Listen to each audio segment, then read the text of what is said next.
It's something that one of my friends started actually at the end of last year, just as a fun activity. I think me and my friendship group all tend to read quite a lot and we'll always be lending each other books. So we had the idea it'd be nice to do that in a grouped way and then we can talk about the books. We started it in October and the way we run it is that one person will host the meeting and we'll talk about the book, kind of give it ratings and discuss themes.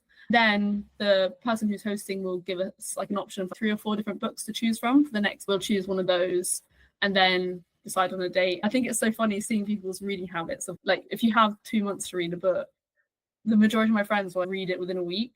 But yeah, it's been actually so much fun. I find like whenever I read a book, I don't really discuss it with anyone. I think having different perspectives and different sort of insights on how people viewed a book, understood it, liked or disliked it, is really interesting and improves my experience of reading a book. Also, it pushed me to read books that I don't think I would have read otherwise. My impression of a book club is everyone sitting in a circle and somebody with a really nice radio voice narrating the book in like a quarterly, bi-weekly setting or something. So yeah. That'll be a good way to do it for sure. So hi everyone, welcome to another episode of Secrets of the Viz. Today I have Serena here with me. I've been wanting to talk to her for a long time. She's done a lot of amazing work. So over to you, Serena, to give an intro about yourself and your journey in Tableau. Hi, well, super excited to be here first of all, and thank you for having me. So I'm Serena. I'm currently a data school coach at the Information Lab. I started my Tableau journey back in 2022, I think. At the time, I was teaching English to little kids, but I wanted to get back into the world of data as I had a lot to do with data in my degree. And I found the Information Lab and this thing called Tableau and started like playing around with it as part of the application process, creating my first vizzes. And then I joined the data school in November 2022 as part of the 36th cohort, I think it was. And then, yeah, I started doing lots of community projects, such as Makeover Mondays, Workout Wednesdays. Started some personal projects, so business dashboards, trying to do a few more creative ones. And I think my Tableau journey just grew from there. But I have the benefit of learning on the job, which improves my skills that I can then use for my own personal work. And yeah, just kind of kept going. I became a Tableau Public Ambassador for 2024 to 2025, which was really exciting. A bit of a pinch me moment after seeing so many amazing people in the community and getting to join them as an ambassador was really cool. So quite like a full circle moment that I now get to teach what I was taught and I love it. It's like going back to the roots for you. Instead of teaching English, now you're teaching Tableau. Yeah, I know. It's so funny because when I was teaching English, I was like, oh, I don't know if like teaching's for me. I think because I didn't enjoy teaching English. And yeah, now I'm teaching Tableau and I really enjoy it. So it's, yeah. You have a very similar journey with another community member called Tabitha. I'm not sure if you met her, but she also came from an academic background and she found her way into analytics. So I think you guys could probably be best friends. I have to send her a message. Yeah. So I've been looking at your Tableau public profile. You've done amazing work. You have so many really nicely done business dashboards. You have one that is on Spotify as well last year. I think that's really interesting because you replicated the whole UI experience of Spotify within Tableau itself, which is really ingenious. Then you have some very impactful vizzes like violence against women and girls. I have 2 daughters, so I feel strongly about that topic as well. And you have quite a few community projects that you've done. As I was saying earlier, you don't have anything on Games Like Viz yet. So I'm going to pitch you because I know that you tend to stray towards topics on social issues, right? So there are a couple of games that I thought might be interesting for you to take a look. I'm already like intrigued. So Paper Please is actually a very interesting game. It puts you in the shoes of an inspector at the border. You have the ability to deny or grant access to a person to a country. So there's a lot of talk about social issues and classes within the society. So I think this is probably a game that is pretty interesting. It's pretty lightweight. It's not that long of a game. That is something that you can probably take a look. The other one is Detroit. This one is a bit more heavy, but it has a very strong narrative to it. I think this is quite interesting in this age of AI because this story is about this group of cyborgs and machines that develop sentience, do we grant these machines the same rights as humans? And there's this struggle between the humans and these sentient beings in this storyline. So it's a very interesting story. My wife loves this game. And then the last one I want to leave you with is a game called The War of Mine. This is a bit more somber because it narrates the story from people surviving the aftermath of war.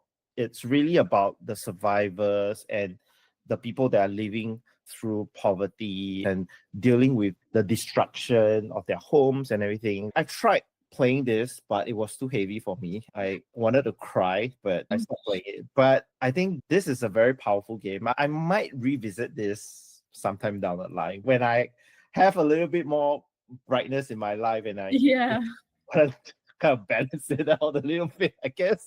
Yeah, I feel like probably quite hard to play a game like that in the world like as it is right now. I guess it sort of kind of hits quite deeply.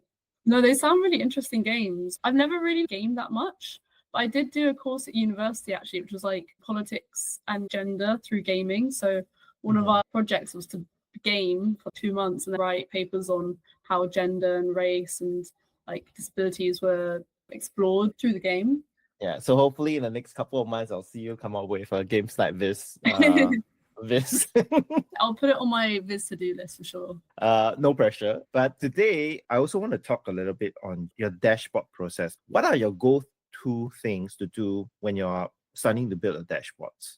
And what do you think about when it comes to layouts or filters or the visits that you choose? Yeah, so I think my process is a bit different depending on the type of dashboard, if it's like a sort of fun creative one or if it's a business dashboard. When it's more like social justice or a topic that's maybe a bit more meaningful, I like to do my research and think about the topic.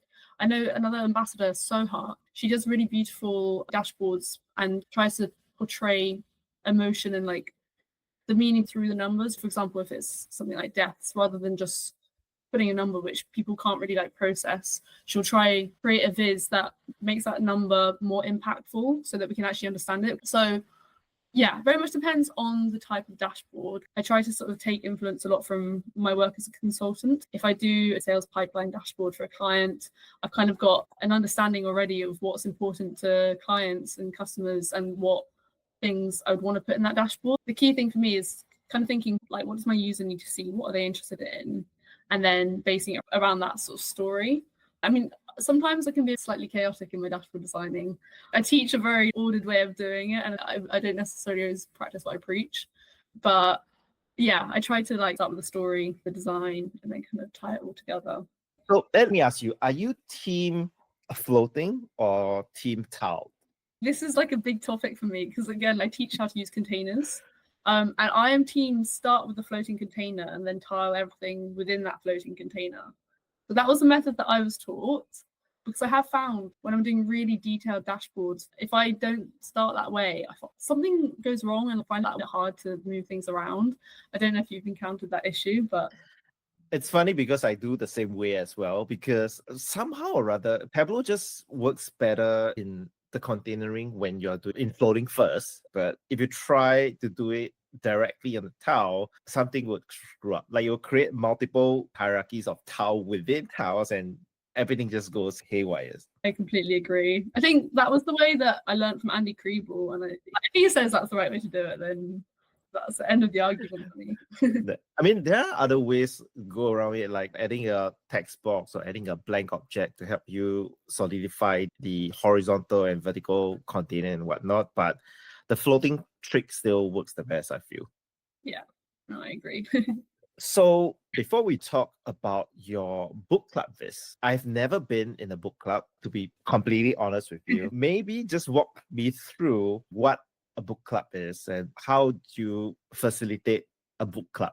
Yeah, so it's something that one of my friends started actually at the end of last year, just as a fun activity. I think me and my friendship group all tend to read quite a lot, and we'll always be lending each other books. So we've had the idea it'd be nice to do that in a grouped way, and then we can talk about the books. We started it in October, and the way we run it is that one person will host the meeting, and we'll talk about the book, kind of give it ratings and discuss themes. Then the person who's hosting will give us like an option for 3 or 4 different books to choose from. For the next, we'll choose one of those and then decide on a date. I think it's so funny seeing people's reading habits of like, if you have 2 months to read a book, the majority of my friends will read it within a week. But yeah, it's been actually so much fun. I find like whenever I read a book, I don't really discuss it with anyone. I think having different perspectives and different sort of insights on how people viewed a book, understood it, liked or disliked it, is really interesting and improves my experience of reading a book. Also, it pushed me to read books that I don't think I would have read otherwise. Thank you so much for that explanation, because my impression of a book club is everyone sitting in a circle and somebody with a really nice radio voice narrating the book in like a quarterly, bi-weekly setting or something. So yeah. That'll be a different way to do it for sure. That's probably gonna be a very interesting way of doing it. Yeah. Especially with like a really long book. Oh, it might go very similar to how Dungeons and Dragons are being played. Do you know about Dungeons and Dragons? Only like vaguely. Dungeons and Dragons fictional stories. There's this game master that narrates as the players are going through the game. So everything is through imagination and creativity, and the game master just facilitates the game, and everyone can just come up with weird stuff of their own, and they roll the dice to see if they pass or not. But a lot of times the game masters have I would say, animated and very powerful deep voice, so they can imitate like the villainous tone, the sound of dragons and fairies and whatnot. So a book club doing that might be really interesting. That would be really cool. Yeah, maybe I'll suggest it and see if we could do like a dramatic reading or a section of the book in our next book club. Should be fun. So to start off, maybe tell us how this idea of creating this viz on the page turners came about. Yeah, so I think as soon as we started the book club, I was like, there's so much data here. I want to record it. I was interested in how long different people took to read them. So I started just compiling that data for my own, because I knew I wanted to do a viz. And it took me a while because I wanted to get a few books under our belts. This started in October, but it wasn't until sort of like March, April, I was like, okay, I kind of got at least a few books down now that I could make a viz. So I didn't want it to just be one book. It was quite a slow process with this one, to be honest. I think I struggled knowing I had all this data and all these interesting insights, but finding the way to tell a bit of the story. I actually had help from Danny Bradley, who put something on Twitter saying, how do you get out of a rut when you're designing a viz? And we had a call, and he made me do some new sketches and think about the story, which I should have done in the first place, but me not practicing what I preached. And then, yeah, from there, I kind of had a better idea. So the first element when you click on a book and it kind of spins next one round, that was a viz that I saw from Shreya where she had a carousel for, I think it was Back to Viz Basics. And I was like, that looks really cool. So I wanted to have a go building that out. I think that my issue was that because I thought of the viz without thinking of the story, I kind of then hit a bit of a wall because I was like, oh, I want to do this, but I don't really know why I'm doing it. There was a lot of sort of rethinking, like, why am I doing it? What's the purpose? But that was a really fun challenge to get that viz done because I've never made a carousel before.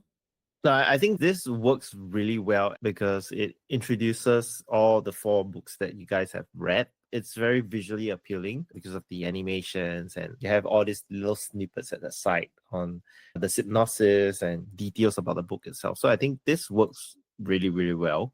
This one is also really interesting because it shows a lot of the data that you guys collect. Was it hard to collect data? Do your readers have to submit a Google Sheet, or like how do you collect the data?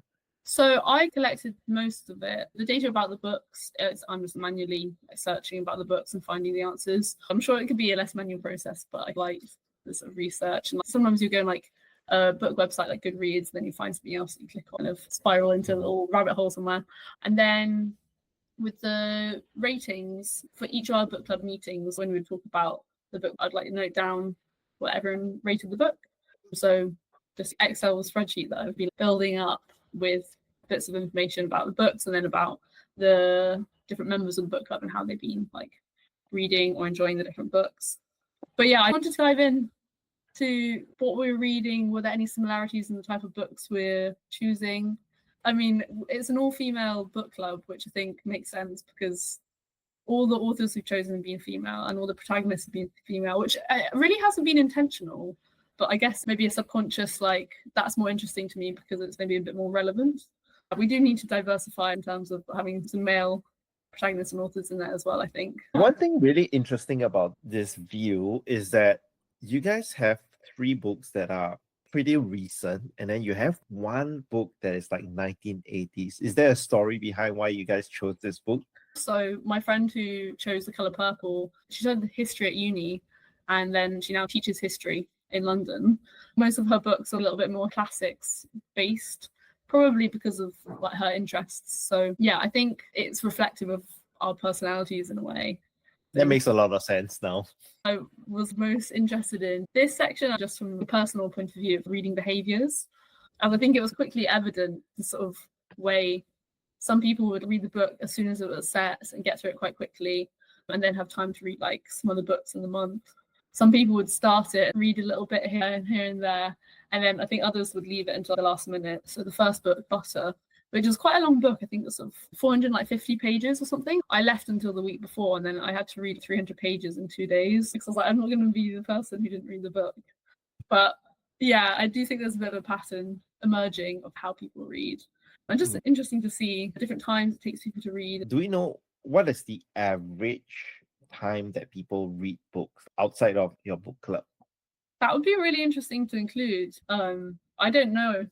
I guess, it will vary on the habits. I'm not sure if I could convince my friends to give me that level of detail with the data collection. It's hard. But yeah, no, I really enjoyed doing this bit. What are your favorite books to date? Oh, that's a big question. There's a couple books which have been ones that I come back to and read.